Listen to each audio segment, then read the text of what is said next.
આ નવી જ રીતે રીંગણ બટેકાનું શાક ટિફિનમાં બનાવશો તો 5 કલાક પછી પણ શાક ઠંડુ હોવા છતાં ટેસ્ટમાં બેસ્ટ લાગશે.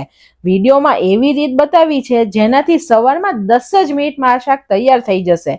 તો આ રીતે ચોક્કસ બનાવજો ને વિડીયો પસંદ આવે તો લાઈક આપી રૂપલ્સ ટેસ્ટી ટિપ્સને સબસ્ક્રાઇબ જરૂર કરજો. Happy cooking, enjoy eating. સૌથી પહેલા શાક બનાવવા માટે આપણે 2 રીંગણ એટલે કે 500 ગ્રામ રીંગણ છે અને 4 બટેકા એટલે કે 300 ગ્રામ જેટલા બટેટા લીધા છે. ટોટલ 800 ગ્રામ શાક લીધું છે. આ બંનેમાંથી તમને જે વધારે પસંદ હોય તે તમે પ્રમાણમાં વધારે ઓછું કરી શકો છો. બટેટાને ધોઈ અને છાલ કાઢીને સમારી લઈએ. સમારેલા બટેટાને આપણે પાણીમાં લઈએ જેથી કાળા ના પડે. બટેટા અંદરથી બિલકુલ ફીકા ના લાગે તેની માટે અડધી ચમચી મીઠું પાણીમાં એડ કરીએ. રીંગણને પણ આપણે સ્લાઇસમાં સમારી લઈએ. તેને પણ આપણે પાણીમાં નાખીએ જેથી તે કાળું ના પડે. અને થોડી મોટી સ્લાઇસ રાખવાની ફ્રેન્ડ્સ, કેમ કે રીંગણ પાછળથી ગળી જશે તો મેશ થઈ જશે. રીંગણના પાણીમાં પણ આપણે થોડું મીઠું નાખીએ. 5 કળી લસણ, 1 ઇંચ આદુનો ટુકડો અને 1 તીખા લીલા મરચાની પેસ્ટ બનાવી લઈએ.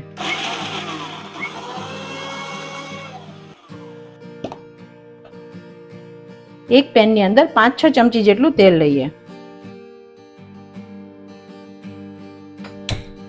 ગેસની ફ્લેમ આપણે મીડિયમ રાખી છે. હવે તેલ ગરમ થયું છે કે નહીં તે ચેક કરવા માટે 1 પિંચ જેટલી હિંગ એડ કરીએ. તેલ આપણે સરખું ગરમ થવા દેવાનું છે. હજુ આપણે 1 મિનિટ થવા દઈએ. બટેટાનું પાણી આપણે નિતારી લઈએ. તેલ આપણું સરખું ગરમ થઈ ગયું છે. પછી આપણે બટેટા એડ કરીએ જે આપણે નિતારીને રાખ્યા. અને આને આપણે થોડા મીડિયમથી સ્લો તાપ ઉપર ચડવા દઈએ જ્યાં સુધી ગોલ્ડન કલર ના થાય. ફ્રેન્ડ્સ, અત્યારે આપણે બટેટા અને રીંગણ બંને તળીને શાક બનાવીએ છીએ. આપણે શું કામ તળીએ છીએ તેનું હું કારણ કહું કે જ્યારે આપણે આવી રીતે ચિપ્સ બનાવીને ડાયરેક્ટ શાક વઘારશું તો તેને ચડતી વખતે શાકને 15 થી 20 મિનિટ જેટલો સમય જશે અને સવારે આપણી પાસે ટિફિન માટે એટલો ટાઈમ ના હોય. તો આપણે તળીને બનાવશું ને તો 10 જ મિનિટમાં શાક તૈયાર થઈ જશે અને તેનો ટેસ્ટ પણ એકદમ મસ્ત બનશે. જો તમારે તળિયા વગરનું રીંગણ બટેકાનું શાક જોવું હોય તો તમે કોમેન્ટ સેક્શનમાં મને જણાવી પણ શકો છો. તમે જુઓ અત્યારે આપણા બટેટા સરસ ગોલ્ડન થઈ ગયા છે. 2 થી 3 જ મિનિટ થઈ છે. હજુ આપણે તેને કાઢી લઈએ. ફ્રેન્ડ્સ, આ એકદમ ક્વિક રસ્તો છે. જ્યારે બિલકુલ સમય ન હોય ને ત્યારે આવી રીતે શાક એકદમ ફટાફટ બની જાય. બટેટા આપણા તળાય છે ત્યાં સુધી આપણે રીંગણનું પાણી પણ નિતારી લઈએ. રીંગણને પણ તળી લઈએ. રીંગણ ફ્રેન્ડ્સ બટેટાથી જલ્દી તળાઈ જશે કેમ કે તે સોફ્ટ હોય છે. આપણે 1 ચપટી જેટલું મીઠું તેલની અંદર અત્યારે એડ કરીએ જેથી રીંગણ તળાતી વખતે બિલકુલ અંદરથી ફીકા નહીં રહે.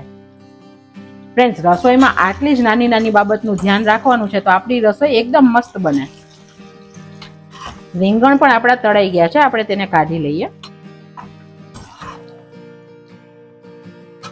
આપણે જે શાક તળ્યું તેમાં બાકી રહેલા તેલમાં જ આપણે વઘાર કરીએ. 1/4 ચમચી જેટલી રાઈ એડ કરું છું. ઇનકેસ તમે રાઈ નથી ખાતા રીંગણ સાથે તો તમારે એકલા જીરુંનો વઘાર કરવાનો. અડધી ચમચી જીરું એડ કરું છું. બંને થોડા થાય એટલે 1/4 ચમચી જેટલી હિંગ એડ કરું છું અને 2 ડુંગળી સમારેલી એડ કરું છું.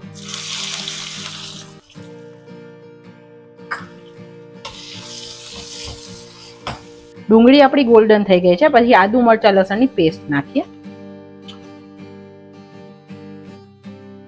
આદુ મરચા લસણની કચાશ દૂર થાય ત્યાં સુધી થવા દઈએ. હવે આપણે ગ્રેવીમાં જ મસાલા કરીએ.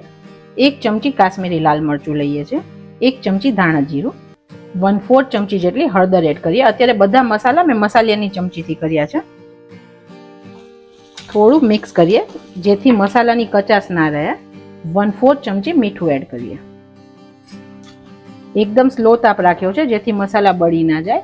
અને હવે આપણે 2 ટમેટા સમારેલા એડ કરીએ. ટમેટાને સરખા મિક્સ કરી દઈએ. મીઠું નાખ્યું છે જેથી ટમેટા જલ્દીથી સોફ્ટ થઈ જશે. હવે આપણે 4 ચમચી જેટલું પાણી એડ કરીએ છીએ. મિક્સ કરી અને ટમેટાની ગ્રેવી ટમેટા સોફ્ટ થાય ત્યાં સુધી થવા દઈએ. ખોલીને આપણે ચેક કરીએ.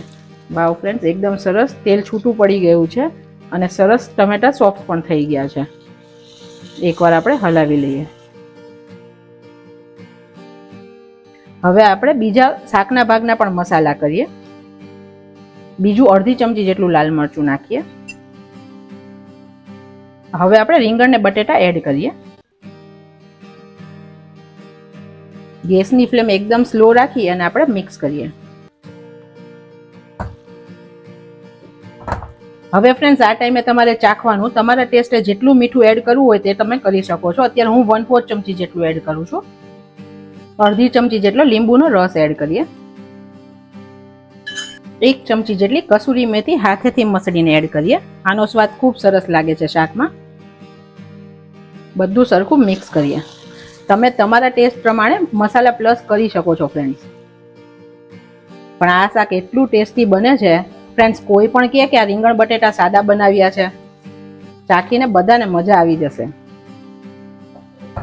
તમે જુઓ ફ્રેન્ડ્સ, રીંગણ અને બટેટા બિલકુલ સરસ આખા રહ્યા છે, બિલકુલ તૂટ્યા નથી. હવે 1 મિનિટ માટે આને થવા દઈએ.